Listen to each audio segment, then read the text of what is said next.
کردم که ما نیاز داریم که حافظه خودمون رو بدونیم، موفقیت هایی اگه داشتیم. ببینید این یه بحث جدید نیست اتفاقا این موضوع. ترامپ دور قبلم که رئیس جمهور شد همین رو بیان کرد، حتی فراتر از این رو بیان کرد. این یه مصداقش بود. رسما گفت که فشار حد اکثری سیاست من، هم اعلام کرد هم دنبال کرد، با همه اون امکانی که داشت اون رو اقدام کرد. حالا اینو من جهت اطلاع مردم عزیز عرض کنم، این نبود که فقط هم ترامپ اینو گفت، حتی بایدن که رقیب ترامپ بود بعد از اینکه او انتخاب شد همون راه ترامپ رو در این موضوع ادامه داد. یعنی یکی از تحریم های ترامپ رو کم نکرد، بلکه 10 تحریم هم بهش اضافه کرد.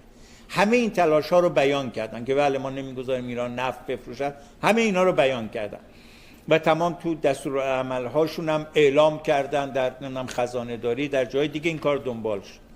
من بحثم اینه، همون زمانم اتفاقا همین مصداق رو هم ترامپ گفت هم بعدی بایدن گفت که بله ما نمیگذاریم ایران حتی یه بشکه نفت بفروشه.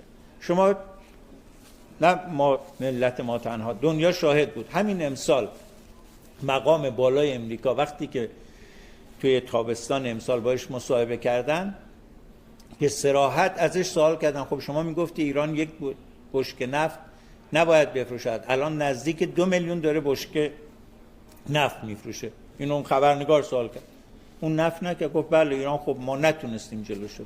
من میخوام بگم این توانمندی یک ملت، این اون قدرت یک ملته که بله یک دولتی که خودشو مثلا قدرت میدوند کذا میدونه یک تصمیمی میگیره اعلام میکنه علیه یک ملت، نه تنها این رو گفت، نه شما دیدید مقام رسمی امریکا اومد همین سیاست فشار حداکثری رو گفت چی؟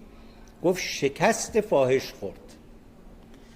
حالا اینا که مثلا میگید دولت بایدن بود، خود ترامپ، همین ترامپی که امروز اینو میگه، شما دیدید هفته پیش وقتی خبرنگار ازش سوال میکنه ایران ضعیف شده میگه نه اینطور نیست، ایران قوی است. یعنی امروز ملت ما اون هنرش اینه. من میخوام بگم این راهپیمایی پرشکوه امروز، این حضور مردم، این همراهی مردم، این وحدت کلمه مردم، اگه میگیم تولید قدرت کرده، یه وقت هست یکی ممکنه بگه این شعاره، ولی امروز شما می‌بینید این اذعان و اعتراف بدترین دشمنان ماست. اونا دارن بیان میکنن نه ایران یه قدرته. اینو دارن کی میگن؟ بعد از 46 سال که هر چی که اون امکانشون بود و به کار گرفتن. یکیش همین که میگه آقا شما حتی یه بشکه نفت نباید بفروشید. من عرضم اینه، اون که عرض کردم حافظه تاریخی اینجاست. اون موقع وقتی شما این قدرت رو شناختی که اینطور نیست که آمریکا فعال مایشا باشد، یه کسی اونجا بیاد یه چیزی بگه بعد او بتونه این کارشو پیش ببره. همون زمان که اینها مطرح میشد خب بعضیام گفتن پس دیگه شاید نتونیم نفت بفروشیم فلان. نه، این با قدرت دنبال شد، راهاش پیدا شد و خوشبختانه خود اونها اعتراف کردن. حتی همون خبرنگار سوال کرد آقا اینا نزدیک 2 میلیون دارن میفروشن، گفت بله.